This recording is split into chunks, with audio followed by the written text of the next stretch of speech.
തിരുവനന്തപുരത്ത് തെരുവ് നായ കുറുകെ ചാടിയതിനെ തുടർന്ന് നിയന്ത്രണം വിട്ട സ്കൂട്ടർ മറിഞ്ഞ് കോഴിക്കോട് സ്വദേശി മരിച്ചു. കോഴിക്കോട് ഇരിങ്ങല്ലൂർ സ്വദേശി അതുലാണ് മരിച്ചത്. അതുലിന്റെ അമ്മ ജിഷയ്ക്ക് പരിക്കേറ്റു. തുമ്പ VSSCയിൽ റിസർച്ച് ചെയ്യുകയായിരുന്നു അതുൽ. സിജോ വി ജോൺ വിവരങ്ങൾ നൽകും. സിജോ, എപ്പോഴുണ്ടായതാണ് ഈ അപകടം? ഇന്നലെയാണ് അപകടം ഉണ്ടാകുന്നത്.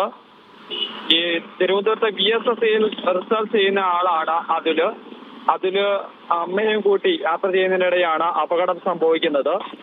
തുമ്പ സ്റ്റേഷൻ കടവ് നെഹ്റു ജംഗ്ഷന് സമീപമാണ് ഈ അപകടം സംഭവിക്കുന്നത്. തെരുവ് നായ കുറുകെ ചാടുകയായിരുന്നു. അതിനെ തുടർന്ന് ഈ നായയുടെ ദേഹത്ത് സ്കൂട്ടർ ഇടിക്കുകയും പിന്നാലെ ഈ റോഡിലേക്ക് തന്നെ തെറിച്ച് വീഴുകയായിരുന്നു. തലയ്ക്ക് ഉൾപ്പെടെ ഗുരുതരമായി പരിക്കേൽക്കുകയും ചെയ്തിരുന്നു.